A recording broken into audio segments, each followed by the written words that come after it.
Alors, nous traitons l'ensemble des procédures qui sont diligentées et sur les faits qui ont eu lieu depuis le 12 mai, avec notamment des enquêtes approfondies qui nous permettent effectivement d'identifier des auteurs de faits particulièrement graves, d'atteinte aux biens, d'atteinte aux personnes.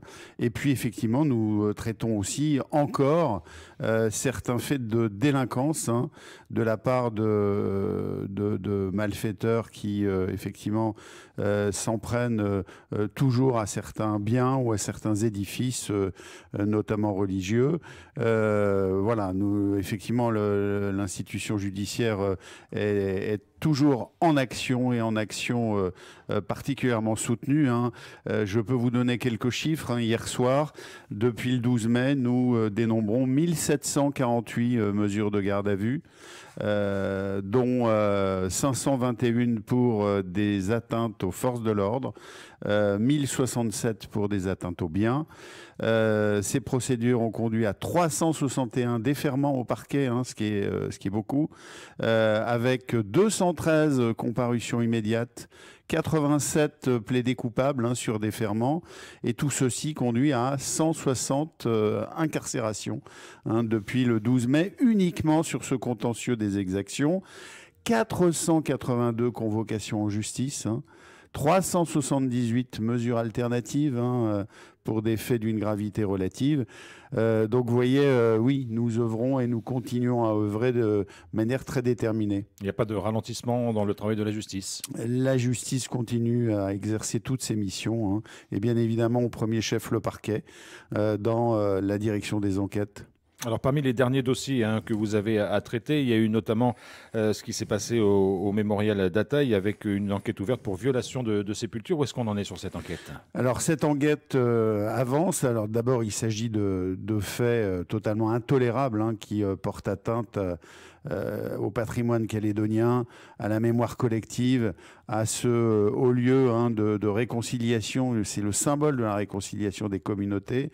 Nous avançons, nous avons un travail de police technique et scientifique qui a déjà été mené de manière conséquente par un technicien d'identification criminelle.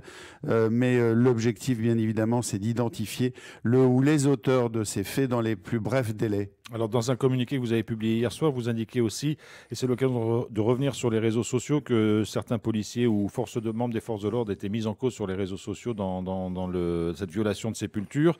On voit encore sur les réseaux sociaux régulièrement des attaques aussi contre les forces de l'ordre, voire des dénonciations qu'on peut appeler calomnieuses. Vous y êtes vigilant et c'est des affaires qui peuvent donner lieu à des poursuites judiciaires? Alors, nous sommes très vigilants sur ce versant noir des réseaux sociaux, très clairement. C'est de la désinformation, ce sont des attaques gratuites, ce sont des mensonges. Et effectivement, pour la profanation du mausolée du grand chef Ataï, certains messages circulaient mettant en cause les forces de l'ordre. Je dément formellement, bien évidemment, ces accusations mensongères. Et je rappelle que les auteurs de ces publications peuvent être poursuivis pour des faits de diffamation en la matière. La désinformation sur les réseaux sociaux, ce sont aussi certaines attaques et certaines menaces de mort aussi, parfois.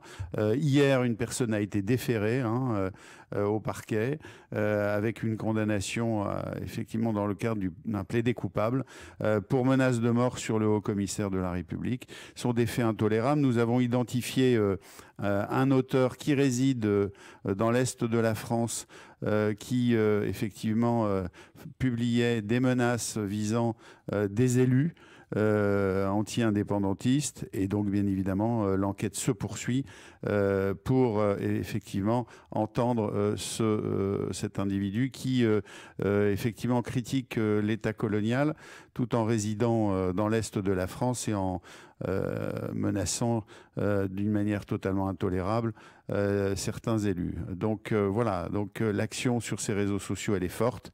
Mais nous avons 2 cellules de cybercriminalité en gendarmerie et en police qui travaillent activement. Alors, monsieur le procureur, parlons maintenant de la situation à Saint-Louis, parce qu'il y a plusieurs enquêtes ouvertes. Il y a toujours le décès du gendarme, il y a eu l'incendie de l'église, il y a un certain nombre de carjackings qui se sont produits. Est-ce que vous menez des enquêtes sur place? Est-ce que les choses avancent? Ou est-ce que, pour vous, Saint-Louis est encore une zone sur laquelle il est compliqué d'agir? Alors, nous menons différentes enquêtes. Effectivement, vous avez rappelé les faits, notamment les carjackings, bien évidemment, l'incendie de l'église, mais aussi du monastère qui est intervenu le 10 juillet, avant donc l'incendie de l'église. Les faits de tentative de meurtre sur les gendarmes. Et j'ai un exemple, le 10 juillet, c'est 33 tirs d'armes à feu en direction des gendarmes sur cette journée du 10 juillet. Donc vous voyez que c'est très conséquent. Et donc oui, nous nous démenons sur l'ensemble de ces enquêtes avec des objectifs qui sont très clairs, d'interpellation d'un certain nombre d'individus, d'ores et déjà identifiés, qui sont réfugiés effectivement dans la tribu de Saint-Louis, mais nous avons commencé à en interpeller quelques-uns. Un auteur a été interpellé il y a 2 jours sur la coulée. Et donc, le travail se fait. Mais j'aimerais simplement dire une chose, c'est que pour les interpellations judiciaires, moi, je ne tiens pas à exposer de manière inconsidérée la sécurité des forces de l'ordre et notamment de nos gendarmes. Je crois qu'il faut rester raisonnable. Nous interpellerons les auteurs de l'ensemble de ces faits, mais dans des conditions de sécurité optimales. À ce propos, et on a entendu un auditeur le dire ce matin, parce que comme d'habitude, il y a beaucoup de choses qui circulent encore une fois sur les réseaux sociaux. On a entendu parler à l'occasion des carjackings d'agressions sexuelles ou de viols. Est-ce que vous êtes saisi de plaintes dans ce sens-là? Est-ce que vous avez entendu parler de faits de cette nature? Le parquet n'a pas été saisi de ce type de faits. Donc il n'y a rien pour l'instant là-dessus. C'est là encore des rumeurs totalement infondées. Alors parlons maintenant de l'enquête diligentée par le parquet à l'encontre des responsables de la CCAT. On se souvient qu'elle a abouti déjà à 11 interpellations. Où est-ce qu'on en est? Est-ce que les choses avancent? Est-ce que des auditions sont organisées? Est-ce que les enquêteurs continuent leur travail? Alors, les enquêteurs poursuivent leur travail sous l'autorité de 2 magistrats instructeurs et nous sommes aujourd'hui à 13 personnes mises en examen, 13, et le travail continue bien évidemment de manière déterminée. Quand on dit ça, ça veut dire quoi? Qu'il pourrait y avoir d'autres interpellations? C'est le champ des investigations, effectivement, des magistrats instructeurs. Alors, on a entendu un élu membre du gouvernement intervenir à Bakou dans une tribune pour justifier en quelque sorte l'action de la CCAT et dire qu'elle avait été au bout de ce qu'elle devait faire. Est-ce que ce sont des propos de nature à être pris en compte par la justice? Chacun assumera ses responsabilités, notamment par rapport à certaines déclarations qui ont pu être faites à l'occasion de ce déplacement. Monsieur le procureur, on a aussi entendu certaines personnes réclamer votre départ. C'est le cas notamment de Lori Oumouni, des attaques personnelles contre vous. Vous avez évoqué tout à l'heure les attaques contre le haut-commissaire. Comment vous réagissez à ce genre de propos? Alors je crois que Mme Oumouni fait une erreur grossière. En Azerbaïdjan, un procureur de la République peut sans doute être révoqué dans la minute par le fait du prince pour mieux servir les intérêts des copains ou des coquins. Mais en France, c'est différent.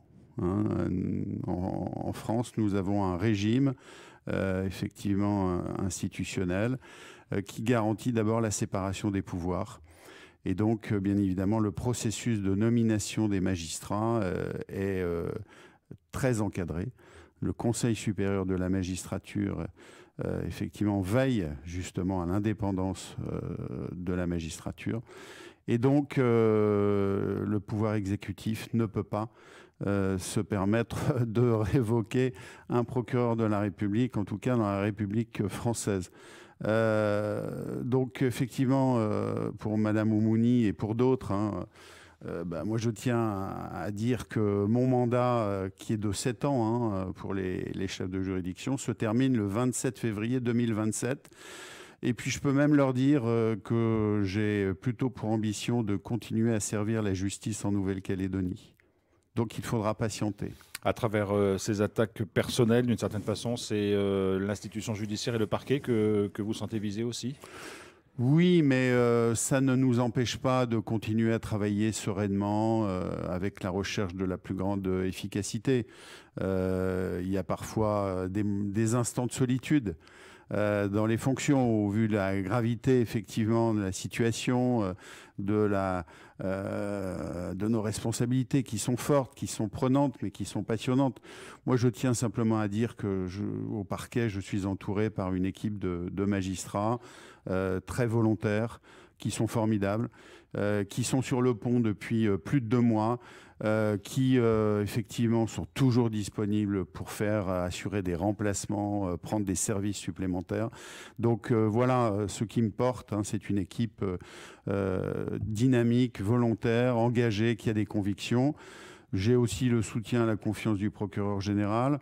Et puis, il m'arrive d'avoir quelques échanges avec des Calédoniens dans la rue qui, effectivement, me manifestent toujours un soutien dans l'action du parquet. Et ça, c'est ce qui compte. C'est, j'allais dire, la plus belle des reconnaissances. Vous avez aussi le soutien de votre ministère de tutelle?